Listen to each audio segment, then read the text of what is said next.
Thank you also from me for this invitation. It's nice to participate in these types of tables of discussions. Yes, this year we celebrated the 90th anniversary of our history, and thus we started from the carburetor, then from mechanics, and in order to stay competitive in the market, we have already gone through numerous evolutions, challenges, startups. We have transitioned from mechatronics to electronics, and most recently, we are facing the new challenge of power electronics and batteries, which is shaping the future of our industry. We encountered approximately 5 years ago in the year 2018 to determine to some extent what the approach should be for investing in the future, and among the prevailing trends that were connectivity, autonomous driving, and electrification, we consciously made the choice to concentrate on electrification, hence on the development of a specialized powertrain for urban light mobility, thus a highly specific emphasis on low-voltage electrification for cities.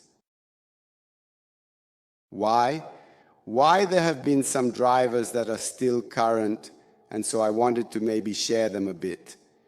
The first important one is pollution. They talked about many percentages. Now it comes to my mind that the CO2 produced by transport is about 17%. But what is important is that if you look at the national percentage, the European percentage compared to the percentage of cities, in cities you always find double. That is, in cities, there is a local CO2 problem that is double compared to the national one. If you look at the NOx, it goes from a national 37% to urban areas where they have almost double. So we need to intervene locally with a mobility, but a light mobility, because it must be a mobility that adapts to the needs of the city, where the average number of passengers per car is less than 2, and then heavy cars are not needed. They require lightweight mobility, so they need minimal power, minimal energy, and they are inherently environmentally friendly.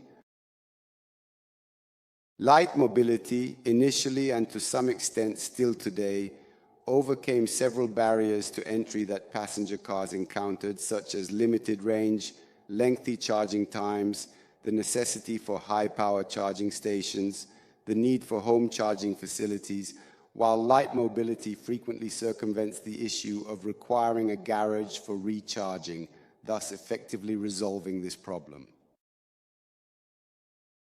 And then the economy is not insignificant, because if we consider the usage cost of an electric scooter rather than a light electric quadricycle compared to the equivalent in gasoline, we go from less than €1 per 100 kilometers for a scooter to more than 10-12 euros per 100 kilometers for a gasoline passenger vehicle, and therefore effectively the user, because in the end the success of the market is made by the user, must have an advantage, because I agree that the culture of green is important, fundamental, and must start from school. It must start from the bottom, but then one must also have a return from here, the incentives that help a lot, and also this type of economy. So from here, this range was born within our products.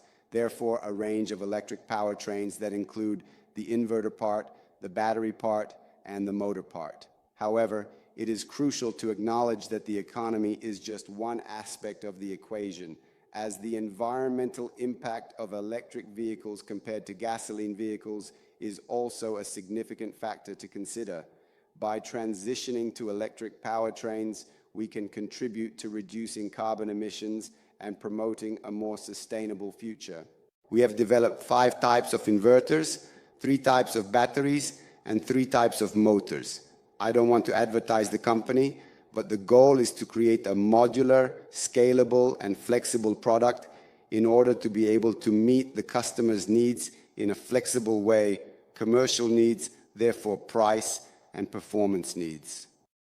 So this is a small fraction encompassing various aspects of everything that has been accomplished during the course of these 5 years. Clearly, we must strive to look beyond our current perspective. In order to do so, we need to examine how the cities of the future will be shaped.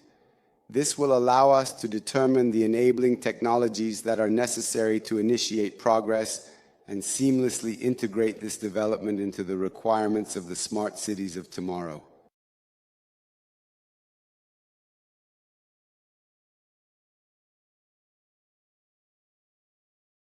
We witness them being dominated by interconnected autonomous electric vehicles.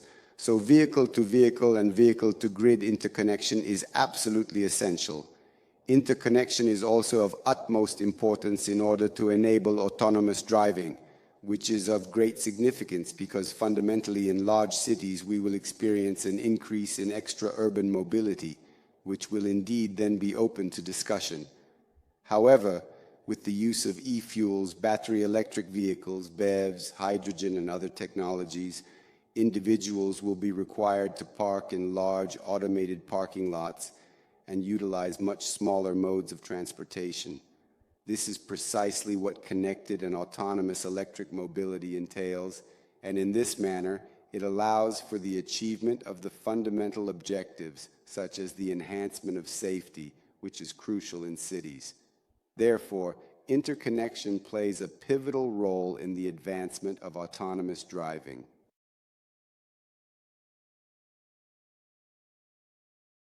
The reduction of pollution, the elimination of pollution through electrification, and the fact of having lightweight vehicles that therefore also require little energy because they do not carry unnecessary weight around, and then the issue of reducing traffic clearly because the means of transport are smaller and autonomous driving can also be managed in a cross-cutting manner by artificial intelligence. And one must not forget, in my opinion, in innovation, always fundamental the increase in productivity, because in the end this must always be the ultimate goal, that is, to improve profit margins. To optimize anything by 360 degrees, productivity is essential. Therefore, whenever a new task is undertaken, I consistently prioritize its productivity. This approach to mobility is also highly productive as it allows for utilizing time more efficiently. For example, one can start working earlier or engage in productive conversations while traveling with others instead of being solely focused on driving. Additionally, it is crucial that the cars of the future offer cross-cutting services. Modern cars already function as circulating laboratories equipped with various sensors. These sensors, such as temperature and rain sensors, enable cars to serve as wheel-mounted weather stations.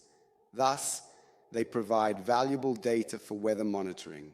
In conclusion, enhancing productivity and expanding the capabilities of future cars are vital for improving efficiency and optimizing experiences. Of pressure, cameras, and therefore the interconnection that we mentioned earlier can create other services. All these others around communicate with each other and continue to prioritize safety in the presence of any weather issues. They always warn me first, allowing me to take necessary precautions and avoid potential accidents or problems. So still towards the community, I increase security.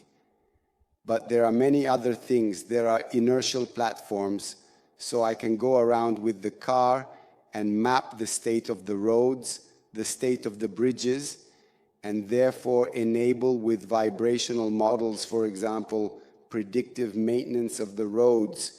That is not science fiction, that is services. As Davide said, that can already be created because we really have laboratories, right?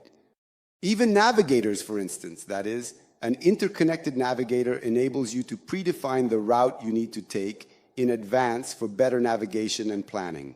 Because if you have to go from A to B and I realize that traffic is accumulating along the way, it's okay, I can simply fix it. Instead, if the cars are interconnected and therefore at the beginning the navigator will tell you, well, you have to go from A to B, then you go like this, you go there and you go there. So basically I avoid traffic upstream.